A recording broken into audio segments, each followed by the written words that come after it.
Hi guys, this is Andy, the Expedition Hiker, and today we're talking about first aid, in particular CPR. So if you're out in the field and somebody gets into distress, then how are we going to help them out? This is a good first aid skill to learn, is CPR, which is Cardiopulmonary Resuscitation. So let's get into it.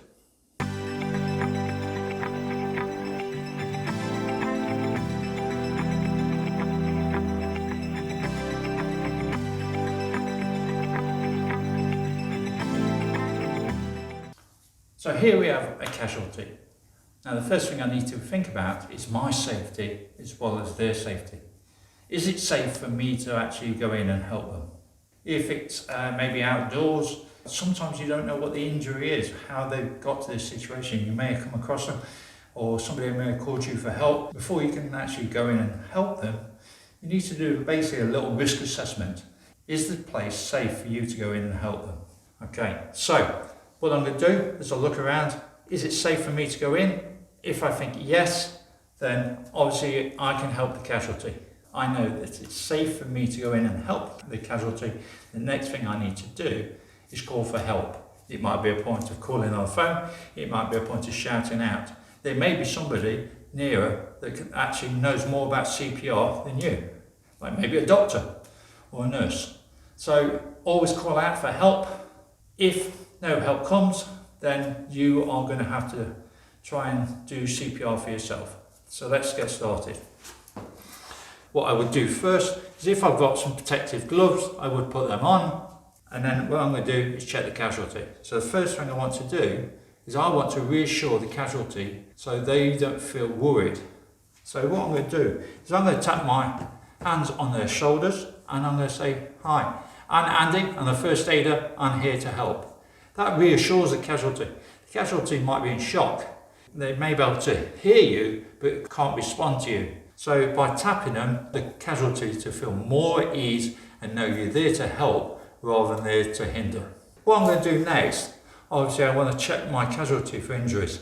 So I'm going to tap them down. I don't want to scrape across because if they've got something sharp in their pockets, I might cut my hands. So I tap it. When you tap, if you feel something sharp, pull your hands away. So I tap the hands down the body, check the arms and legs. I want to be looking for any breaks, bleeding and burns. So that's the three other types of main injury we have. Obviously key one is breathing. Fortunately it hasn't got any breaks, burns or bleeds, then it's the breathing problem. So the first thing I want to know is if the casualty is breathing. And how I'm going to do that is I'm going to put my cheek 5 centimeters away from their mouth. I'm going to look down the body, so I'm going to be able to see their chest. And what I'm going to do here is actually feel the air. If there is any air from their mouth blowing on my cheek, I'll be able to hear if they're making any noises, like they're trying to breathe. And the third thing, I'll be able to see if the chest is rising. So I'm going to do this for about 5 seconds. So I'm going to look down the body. I'm feeling any breath. I can't feel any breath. I can't hear anything and I can't see the chest rising. So I have what's called as an unresponsive person. So the next thing I want to do is check the airways. So what I'm going to do is put my thumb on the forehead and just pull it back. By my thumb and finger, I can open the mouth up. I can look inside the mouth to see if there's any obstructions. Now, I don't want to be sticking my finger in there to try and pull anything out because the casualty might just clamp their mouth closed and then I could lose a finger. What you want to do is just see if there's anything that there may be an elderly person that may have dentures. Maybe if I can just take them out by just touching the lips and pull it out, then that's fine. But I don't want to be sticking my hand in and I don't want to be sticking any sticks or pens or anything else into the mouth, because if there is something in the mouth, you may push it further back into the throat and then it'll be harder to breathe into them. Okay, so I've checked the airways. Fortunately, the airways are clear. So what I want to do is I want to pinch the nostrils. I want to open the mouth the same way. And what I'm going to do now is going to put a breath of air into them. I want to take a full breath of air as well. So I pinch the nostrils, so I push the forehead back, pinch the nostrils, open the mouth up, And I'm going to make 100% seal with my mouth to their mouth. Is to be able to look in the corner of my eye and see the chest rise. If I've done the chest rise and it rises properly, then I know I've done a good breath into their body. But I'm going to do 2 breaths. 1, so chest rise, and then take another deep breath, and another one, and the chest rises again. Okay, so that's 2 breaths. What I want to do next is actually go and do compressions. So chest compressions, I want to move down the body. Now all I'm doing is one knee is either side of their shoulder. You want to press down 1/3 of the depth of the person. So if the chest is open, there is the collarbone. So what you do is you put 4 fingers from the collarbone. Then I want to put this part of my hand in the centre of the chest from the 4th finger. So it's in the centre, then I'm going to put my other hand on top. I'm not going to clench my fingers because if you could be doing this for some time, so it's going to get quite sore. So you want to be as comfortable as possible. So you put your other hand on the top. Then you're going to lean over the body with straight arms. Okay? It's a lot easier to do it this way than leaning back this way because you're going to get a lot of pain in your shoulders and neck doing it that way. So lean over the body, hand on top of the other, and push down.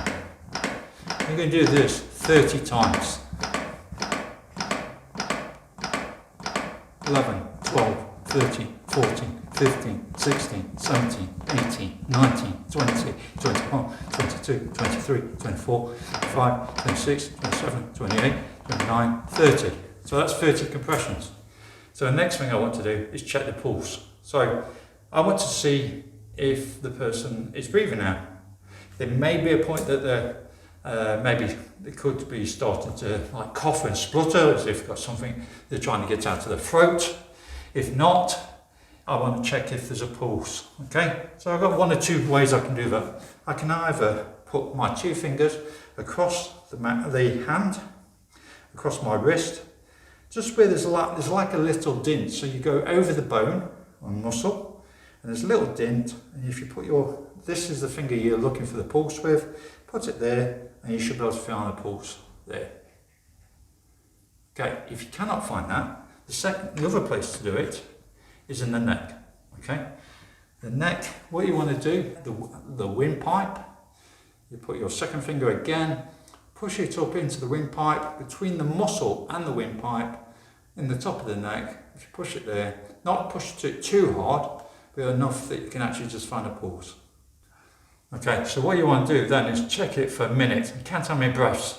If you can't find a pulse or anything else, then you've still got a not breathing casualty.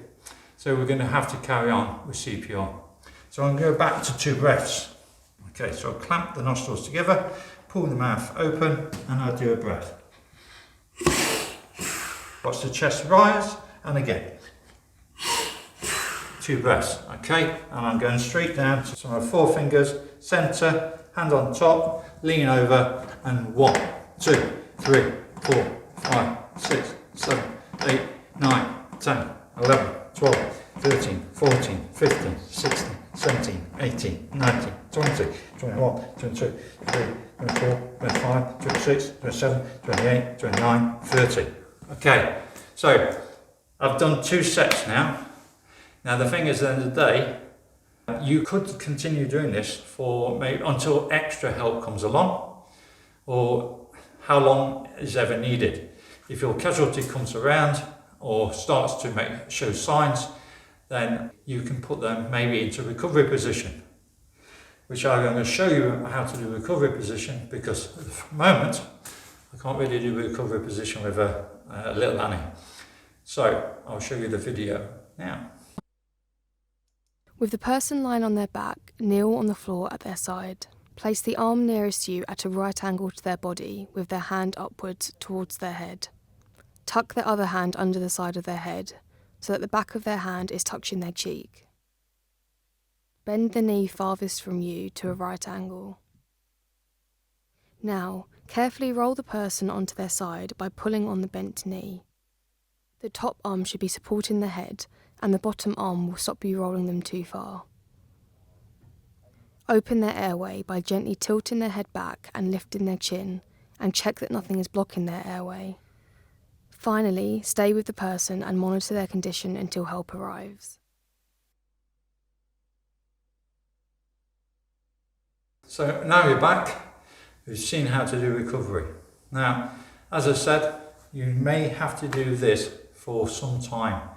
So when you call for help, another person might be able to help you, and you might just do the breaths, and then the other person does the compressions. So 30 compressions, 2 breaths, 30 compressions, 2 breaths.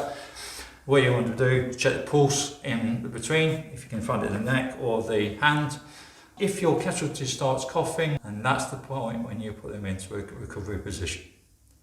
Okay, so basically that is CPR, Cardiopulmonary Resuscitation. So hopefully you've gained a new skill from this, and you feel more assured if you see a casualty to actually help them out. The worst thing is to see a casualty like this lying there unconscious and then just to walk on by and think somebody else is going to help, because you never know that you are in this position and you will want somebody to help you. So if you go over, help them in any way you can. It might be a point that you just stand there ringing for emergency services, or it might be a point that you help out, okay? But you could save somebody's life like this. It's better to save a life than to ignore somebody that's possibly dying.